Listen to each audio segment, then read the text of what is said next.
നമസ്കാരം. വർത്തമാനത്തിലേക്ക് സ്വാഗതം. പി അൻവറിന്റെ കഷ്ടകാലം തുടങ്ങുന്നത് എന്നു മുതലാണ് എന്ന് തെളിച്ചൊരു ദിവസം പറയാൻ സാധിക്കുകയില്ല.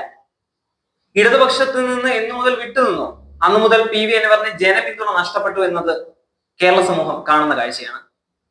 എനിക്കൊരു അവസരം തരണേ എന്ന് ഓടി നടക്കുകയായിരുന്നു അൻവർ. അവസാനം മമത കരിഞ്ഞ് തൃണമൂൽ കോൺഗ്രസിലേക്ക് ഒരു അവസരം ലഭിക്കുകയുണ്ടായി. എന്നാലും കേരള രാഷ്ട്രീയത്തിൽ അൻവറിന് ഇനി ഒരു സ്വാധീനം ചെലുത്താൻ സാധിക്കും? ഒരു കുഴപ്പിക്കുന്ന ചോദ്യമാണല്ലോ വിഷ്ണു. അൻവർ പറയുന്നത് അൻവറിന് കേരള രാഷ്ട്രീയത്തിൽ വലിയ സ്വാധീനം ചെലുത്താൻ പറ്റുമെന്നാണ് അൻവറിന്റെ ഒരു കണ്ടെത്തലും അവകാശവാദം ഒക്കെ. അതെല്ലാരും അങ്ങനെയല്ല പറയും. ഇതിപ്പം അൻവറിന്റെ ഒരു ചരിത്രം എടുത്ത് നോക്കിയാല് CPM നിന്ന് ഇടതുമുന്നണിയുടെ സ്വതന്ത്രനായിട്ട് നിന്ന് മത്സരിച്ച് ജയിച്ചത് CPM-ന്റെ കാൻഡിഡേറ്റായിട്ട് നിലമ്പൂരിൽ മത്സരിച്ചു. അദ്ദേഹം MLA ആയി. അദ്ദേഹത്തിന് മോഹം ഉണ്ടായിരുന്നു മന്ത്രിയാകണമെന്ന്, പക്ഷെ അത് നടന്നില്ല. അപ്പൊ ഇനിയും ഇടതുമുന്നണിയിൽ നിന്നാൽ മന്ത്രിയാകില്ല, അല്ലെങ്കിൽ CPM-ൽ നിന്നാൽ മന്ത്രിയാകില്ല എന്നുള്ളൊരു ബോധം അദ്ദേഹത്തിന് വന്നു. അതാണ് ഇതിനെല്ലാം പിന്നിലുള്ളൊരു കാര്യം. ഒന്ന്. രണ്ട്, അദ്ദേഹം കലാപക്കൊടി ഉയർത്തി CPM-ൽ നിന്ന് ഇറങ്ങിപ്പോരുന്നപ്പോൾ അദ്ദേഹം വിചാരിച്ചു, അദ്ദേഹം CPM-ൽ നിന്നപ്പോൾ അദ്ദേഹത്തിന് വലിയൊരു പിന്തുണയും ഭയങ്കര പിന്തുണയും സപ്പോർട്ടും ഒക്കെ ആയിരുന്നു പുള്ളിക്ക്. അത് മലബാറിൽ മാത്രമല്ല, മലപ്പുറത്ത് മാത്രമല്ല, നിലമ്പൂർ മാത്രമല്ല, മലബാറിൽ മാത്രമല്ല, കേരളത്തില് ഉടനീളം പുള്ളിക്കൊരു ആവേശത്തോടു കൂടി പുള്ളിയെ കണ്ട ആളുകളുണ്ടായിരുന്നു. അത് പ്രത്യേകിച്ച് ചെറുപ്പക്കാരുടെ ഇടയിൽ, സമൂഹ മാധ്യമങ്ങളിലെല്ലാം പുള്ളിക്ക് വലിയ സ്വാധീനം ഉണ്ടായിരുന്നു. നല്ലൊരു ഇൻഫ്ലുവൻസർ ആയിരുന്നു പുള്ളി. അതിനൊന്നും ഒരു മാറ്റില്ല. അത് എന്തുകൊണ്ടാണ്? ഒരു വിഗ്രഹം അമ്പലത്തിൽ ഇരിക്കുമ്പോൾ അതിന് ശോഭ കൂടുതൽ. അതൊരു പൊട്ടക്കിണറ്റിലോ അല്ലെങ്കിൽ ഒരു ചെളിക്കുണ്ടിലോ കിടന്നാൽ എങ്ങനെ ഇരിക്കും? അദ്ദേഹം അതിൽ നിന്നിറങ്ങി. അദ്ദേഹം CPM-ൽ നിൽക്കുമ്പോൾ അല്ലെങ്കിൽ ഇടതുപക്ഷത്ത് നിൽക്കുമ്പോൾ അദ്ദേഹം വലിയൊരു വിഗ്രഹമായിരുന്നു, ആരാധനാമൂർത്തിയായ ഒരു വിഗ്രഹമായിരുന്നു എന്ന് വേണമെങ്കിൽ നമുക്ക് പറയാം. പക്ഷേ അതിൽ നിന്ന് ഇറങ്ങിയപ്പോൾ അദ്ദേഹത്തിനോടുള്ള ആരാധന പലർക്കും മാറി. അദ്ദേഹം ആദ്യം നിലമ്പൂരിൽ വിളിച്ചു കൂട്ടിയ ആദ്യത്തെ യോഗത്തില് ഒരുവിധം ഭേദപ്പെട്ട പങ്കാളിത്തമൊക്കെ ഉണ്ടായിരുന്നു, ആളുകളുടെ പങ്കാളിത്തം ഉണ്ടായിരുന്നു. അതിനുശേഷമോ ഭയങ്കര മഴയും പ്രശ്നങ്ങളും ഒക്കെ ആയിരുന്നു. സമ്മേളനം പൊളിഞ്ഞുപോയി. പിന്നെ അദ്ദേഹം ചെയ്ത എന്താ, സംഘടന രൂപീകരിച്ചു. DMK എന്നും പറഞ്ഞൊരു സംഘടന രൂപീകരിച്ചു. ആദ്യം പറഞ്ഞു DMK ഒരു സാമൂഹ്യ സാംസ്കാരിക സംഘടനയാണെന്ന്. അങ്ങനെ നിയമസഭയെ പോലും പുള്ളി സ്പീക്കർക്ക് എഴുതി കൊടുത്തത് അങ്ങനെയാണ്, രാഷ്ട്രീയ പാർട്ടി അല്ല എന്നുള്ള രീതിയിൽ. പിന്നീട് അദ്ദേഹം എന്ത് ചെയ്തു? രാഷ്ട്രീയ പാർട്ടി ആകാൻ വേണ്ടി യഥാർത്ഥ DMK-യുടെ നേതാക്കന്മാരെ പോയി കാണുന്നു. പക്ഷേ അവിടെ അതങ്ങോട്ട് എറിച്ചില്ല, അവർ തള്ളി.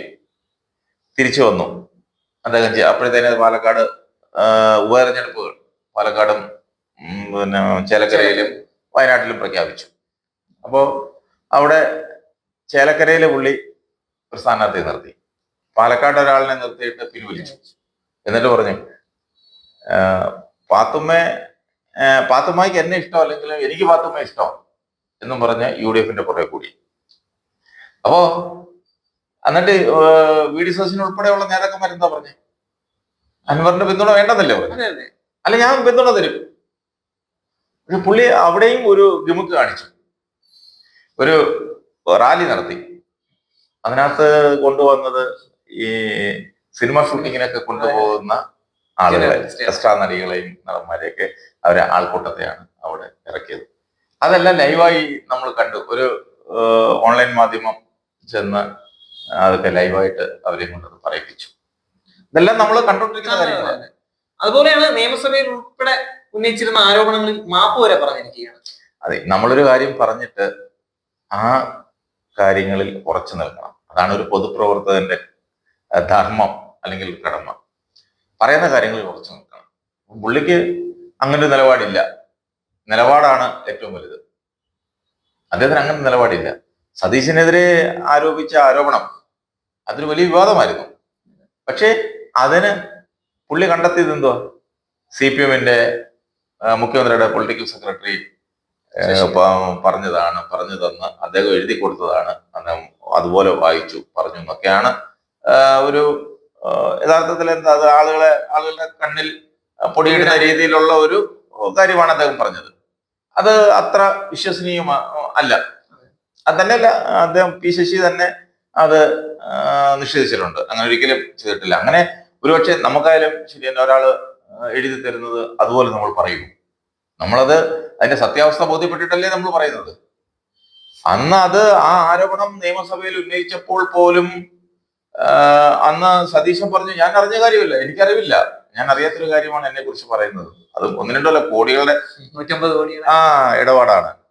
150 കോടിയുടെ ഇടപാടൊക്കെ സതീശൻ നടത്തിയെങ്കിൽ ഇത് എന്തായിരുന്നു.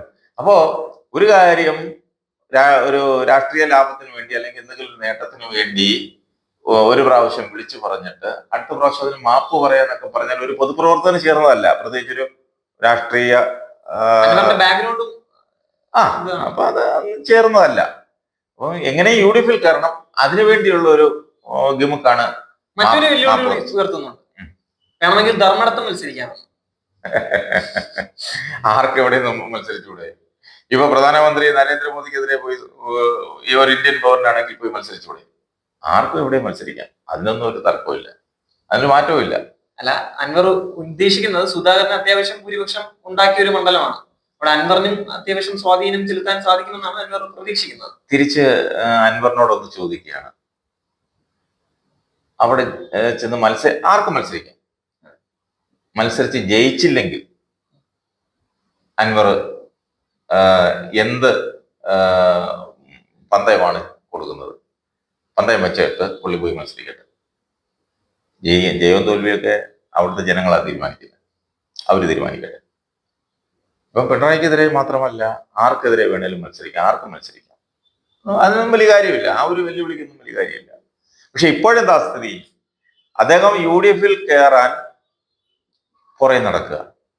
അദ്ദേഹത്തെ UDF എടുക്കുന്ന കാര്യം ചർച്ച പോലും ചെയ്തിട്ടില്ല. അദ്ദേഹം എല്ലാ വാതിലിലും മുട്ടുന്നു. ഘടകകക്ഷികൾ കണ്ട് 10-12 ഘടകകക്ഷികളുണ്ട്. ആ ഘടകകക്ഷികൾക്കെല്ലാം കൊണ്ടുവന്ന 10-15 പേജുള്ള അപേക്ഷകൾ കൊണ്ട് കൊടുക്കുന്നു. ലീഗ് നേതാക്കളുടെ വീട്ടിലേക്ക് പോയിക്കൊണ്ടിരിക്കുക, എല്ലാവരുടെയും വീടുകളിൽ പോയിക്കൊണ്ടിരിക്കുക, എല്ലാവരുടെയും വീടുകളിലെ തന്നെ നിറങ്ങിക്കൊണ്ടിരിക്കുക. അപ്പൊ ഇപ്പം മലയോര ജാഥ, അപ്പം അത് ഇടയ്ക്ക് അൻവർ ഉയർത്തിയ ആവശ്യമാണ്. അത് അതിനുവേണ്ടി UDF അത് ആ ജാഥ നടത്തുമ്പോൾ ഇന്നലെ പറഞ്ഞിട്ടുണ്ട്, UDF പറഞ്ഞിട്ടുണ്ട്, സതീശൻ പ്രത്യേകിച്ച് പറഞ്ഞിട്ടുണ്ട്, അദ്ദേഹത്തിന്റെ ഒരു കസേര വേദിയിൽ കൊടുക്കുമെന്ന്. അപ്പൊ അദ്ദേഹം അതിന് മറുപടി പറഞ്ഞെന്ന് പറയും, എനിക്ക് കസേരയല്ല, ഞാൻ ആ ജാഥയിൽ ഉടനീളം ഉണ്ടാവുമെന്ന്. അതിന് ആർക്കും ജാഥയിൽ പങ്കെടുക്കാമല്ലോ, ജാഥയിൽ പങ്കെടുക്കുന്നതിന് ഇന്നായിരുന്നല്ലോ ഉണ്ടോ?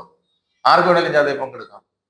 പക്ഷെ മറ്റൊരു വശം ആ ജാഥ പോലും തീർത്തും ഒരു പരാജയമായിക്കൊണ്ടിരിക്കുകയാണ്. അത് രണ്ടാമത്തെ കാര്യം. ജാഥ വിജയമോ പരാജയമോ അത് രണ്ടാമത്തെ കാര്യം. പക്ഷെ അൻവർ UDF ആ മുന്നണിയിൽ കയറി പറ്റാനുള്ള ഒരു തന്ത്രപ്പാടിലാണ് എങ്ങനെ. പക്ഷേ അവിടെ ചില സാങ്കേതിക പ്രശ്നങ്ങളുണ്ട്. തൃണമൂൽ കോൺഗ്രസിലാണ് ഇപ്പോൾ അൻവർ ചെന്ന് നിൽക്കുന്നത്. ആ തൃണമൂൽ കോൺഗ്രസിനെ ഇന്ത്യ മുന്നണിയിൽ പോലും തൃണമൂൽ കോൺഗ്രസ് ഇല്ല. ഇന്ത്യ മുന്നണിക്ക് പുറത്തു നിന്ന് പിന്തുണയാണ് കൊടുക്കുന്നത്. കോൺഗ്രസ് ഒരിക്കലും കണ്ണുമടച്ച് ഒരു മുന്നണിയിൽ അവരെ കൂട്ടില്ല. പശ്ചിമബംഗാളിൽ എന്താ നടക്കുന്നത്? കോൺഗ്രസിനും CPM-നും എതിരായിട്ടല്ലേ തൃണമൂൽ കോൺഗ്രസ് അവിടെ പിടിച്ചു നിൽക്കുന്നത്. അവിടെ എത്രയോ ആളുകൾക്ക്, കോൺഗ്രസുകാർക്കും CPM-കാർക്കും ഒക്കെ പീഡനങ്ങൾ ഏൽക്കുന്നു, രാഷ്ട്രീയ കൊലപാതകങ്ങൾ നടക്കുന്നു, എന്തെല്ലാം അവിടെ നടക്കുന്നു. അപ്പോ ഇവിടെ രണ്ടും കൽപ്പിച്ച് കണ്ണുമടച്ച് തൃണമൂൽ കോൺഗ്രസിനെ ഇവിടെ ഘടകകക്ഷിയാക്കും. ഈ കഴിഞ്ഞ ആഴ്ച പോലും രാഹുൽ ഗാന്ധിക്കെതിരെ ഒരിക്കലും അങ്ങനെ നടക്കുമെന്ന് തോന്നില്ല. തന്നെയല്ല, ഇവിടെ ഘടകകക്ഷിയാക്കണമെങ്കിൽ AICC-യുടെ അഭിപ്രായം നിർണായകമാണ്. AICC പറയണം. AICC പറയുക വേണ്ടെന്ന് പറഞ്ഞാൽ വേണ്ട, നടക്കില്ല. അങ്ങനെ തൃണമൂൽ കോൺഗ്രസിനെ ഇവിടെ ഘടകകക്ഷിയാക്കുമെന്ന് യാതൊരു നിശ്ചയവും ഇവിടുത്തെ രാഷ്ട്രീയ നിരീക്ഷകർക്കില്ല. യഥാർത്ഥത്തിൽ അൻവർ കുറച്ചുകൂടി വെയിറ്റ് ചെയ്യണം, തൃണമൂൽ കോൺഗ്രസിലേക്ക് പോവാതെ. അൻവർ വെയിറ്റ് ചെയ്താൽ എന്ത് ചെയ്യും? അൻവർ തന്നെ ഇല്ലാതാവും. അൻവർ ഇതെല്ലാം ഒരുക്കി വെച്ചിട്ട് വേണമായിരുന്നു. ഒരു സംവിധാനത്തിന്റെ ചട്ടക്കൂട്ടിൽ നിന്നും പുറത്തു ചാടാൻ. അവിടെയാണ് അൻവറിന് പറ്റിയ പരാജയം. അൻവർ വിചാരിച്ചു ഈ സമൂഹ മാധ്യമങ്ങളിലെ പിന്തുണയും അതിന്റെ ഫോളോവേഴ്സും അദ്ദേഹം പറഞ്ഞാൽ ഉണ്ടാവുന്ന വൈറലായിട്ട് പോകുന്ന ആ വിഷയങ്ങളൊക്കെ കണ്ട് അൻവറിന് പിന്തുണയുണ്ടാവും, പുറത്തിറങ്ങി വന്നാൽ അൻവറിനെ വലിയ താരമായിട്ട് കൊണ്ടു നടക്കുന്നൊക്കെ ഉള്ള ഒരു അപക്വമായ ചിന്തയാണ് അൻവറിനുണ്ടായത്. അതിന്റെ ഫലമാണ് ഒരു വീണ്ടും വിചാരം ഇനിയും ഉണ്ടായിക്കൂടായികയില്ല, ഉണ്ടാവണം. എങ്കിലേ അദ്ദേഹത്തിന്റെ രാഷ്ട്രീയത്തിൽ പിടിച്ചു നിൽക്കാൻ പറ്റുകയുള്ളൂ എന്നുള്ളതാണ് എൻ്റെ ഒരു തോന്നൽ. എന്തായാലും വരും ദിവസങ്ങളിൽ അൻവറിന്റെ രാഷ്ട്രീയ ഭാവി നമുക്ക് നേരിട്ട് തന്നെ കാണാൻ സാധിക്കും.